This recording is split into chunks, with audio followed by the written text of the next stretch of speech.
you ever lift your head up from your phone, look around, and think to yourself, my God, everything is weird? Well, we do. A lot. This is the Observation Station, a unique, entertaining, and hilarious podcast. If we observe it, we talk about it. Anything and everything. Anything and everything. Let's get weird and let's have some fun. This is the Observation Station. And now your host, Tommy Heights.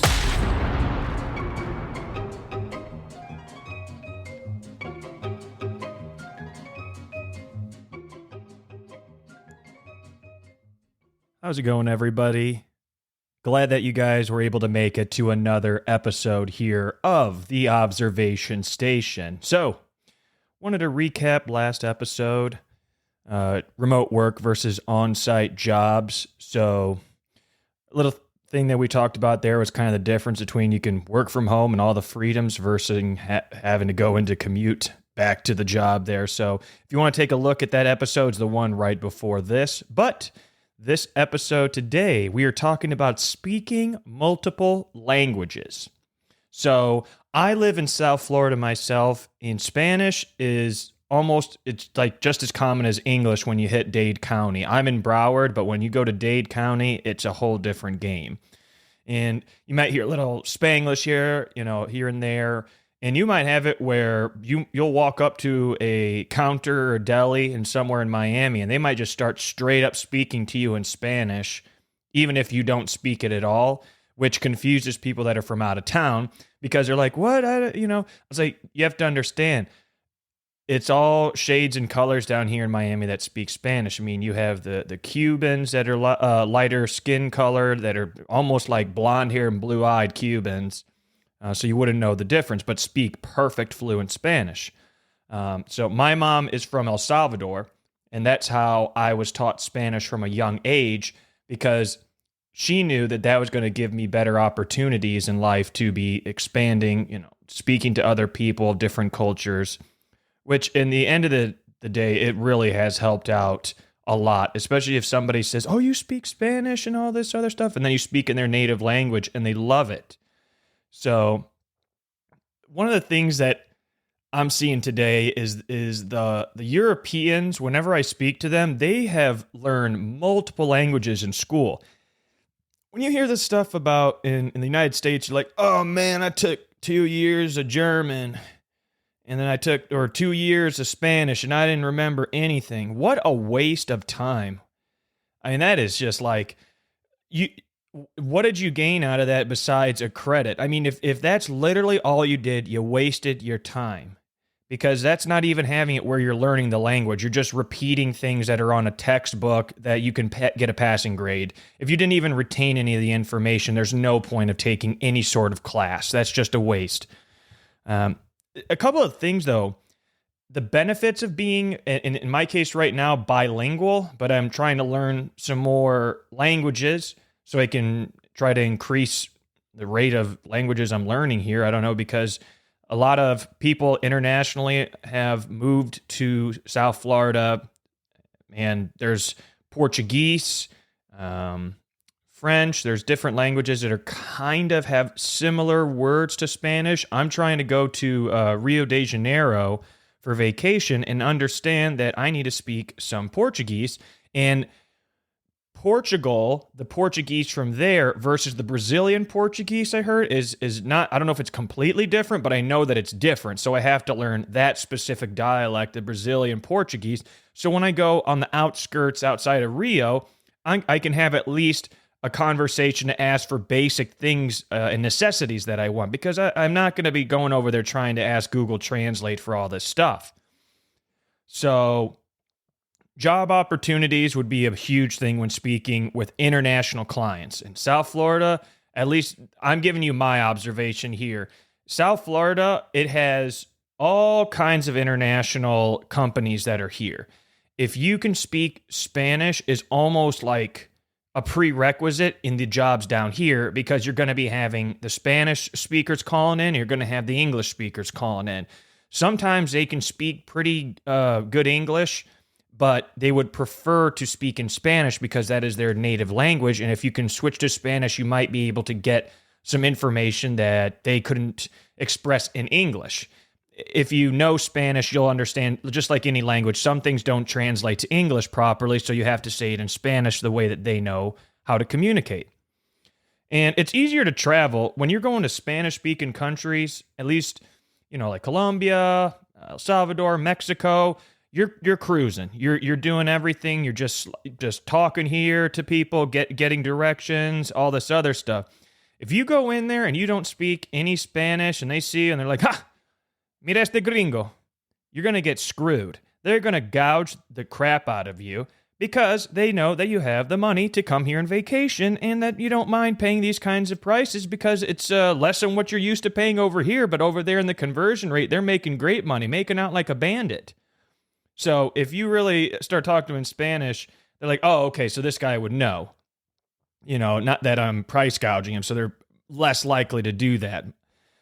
And less miscommunication in daily life. If you're going to have it where at least you speak a different language and you go and you travel there, even if it's like a primarily, I would say like maybe like Switzerland or Rome, Italy. And Switzerland, I'm just saying it's a small country, so anywhere there, everyone's speaking English. And Rome is a major city, which most people are going to be speaking English. But if you're going to be going outside of the major metropolitan areas, you might need to know some Italian. They might know a couple words of English here and there, but if you're going to be going anywhere outside of metropolitan areas, you will need to know most likely their language so that you can get around.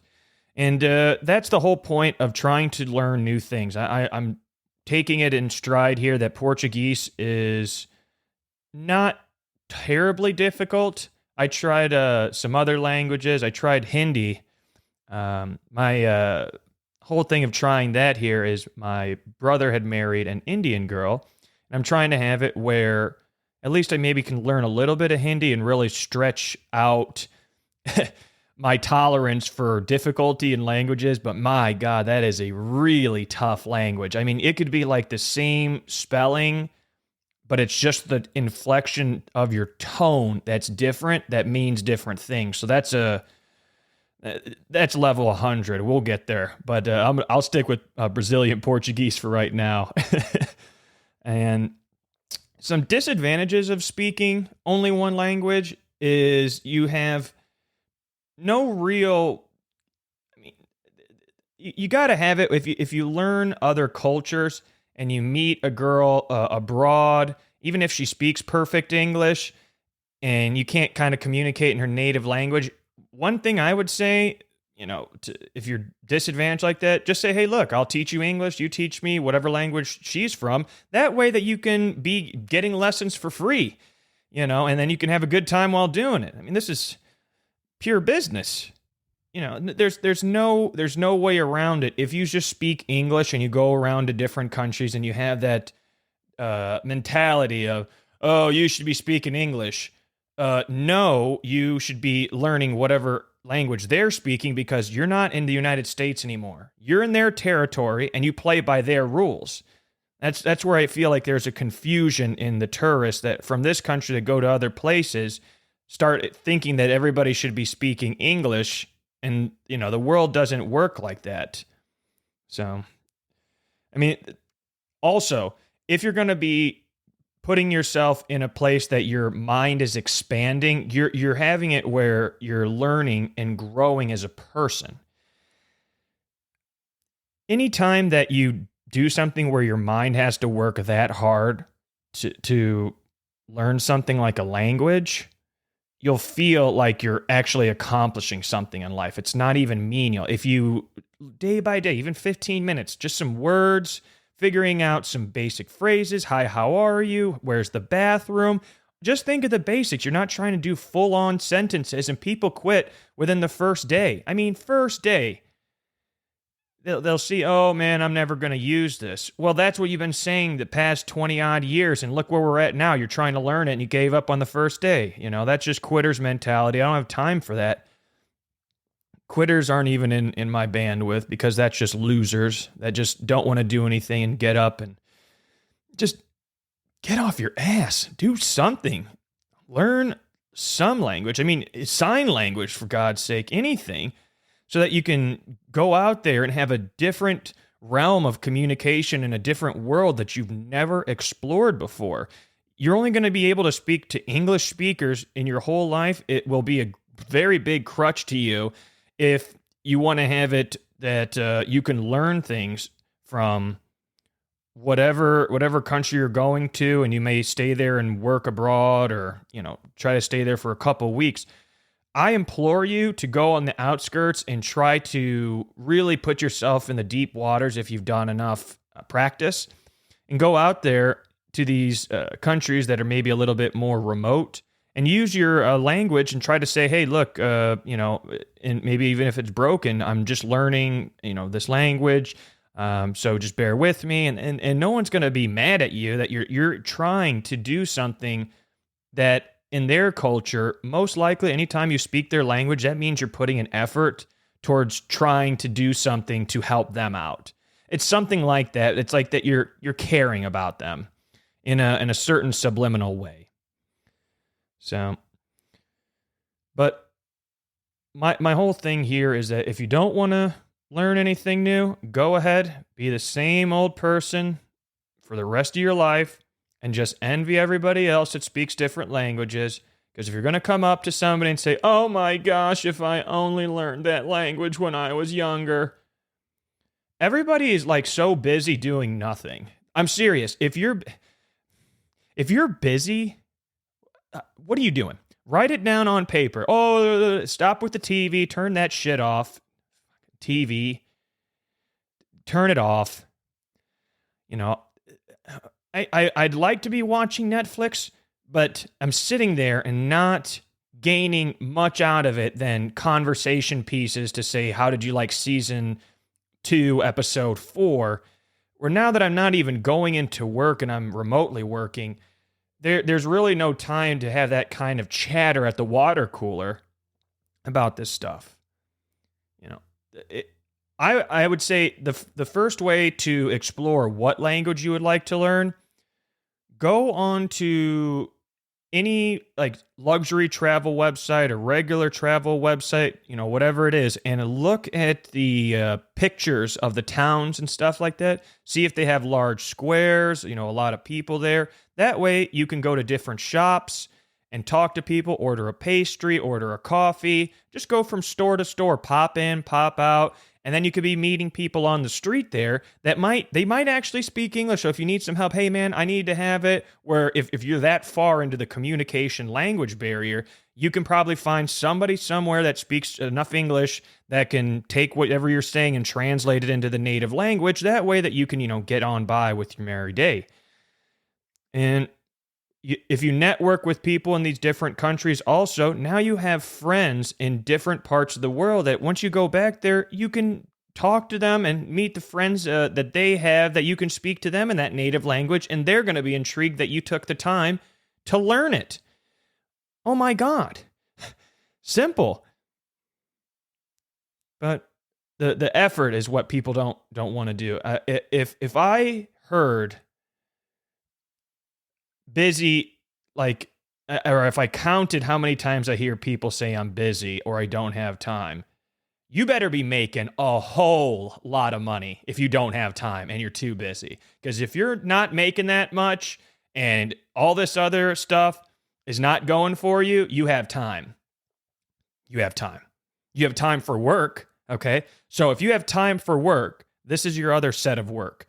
Get yourself into a mode where you can reach out to different people, maybe, in a network of your friends or something. Say, hey, I know that you are this, ethnicity. Can I speak a little bit? Because I know you speak this language. To see, is it sounding right? And just back and forth with it. And no, you need to change this up. But very good job. And you'll have some positive reinforcement, so it keeps you going. And that way, you're like, oh, okay, so I'm doing something. All you need is positive reinforcement. But if everybody's giving up and saying, this is not going to be for me, I'm never going to use this, I don't have any way of turning this into money. Okay, well, you're going to be broke your whole life.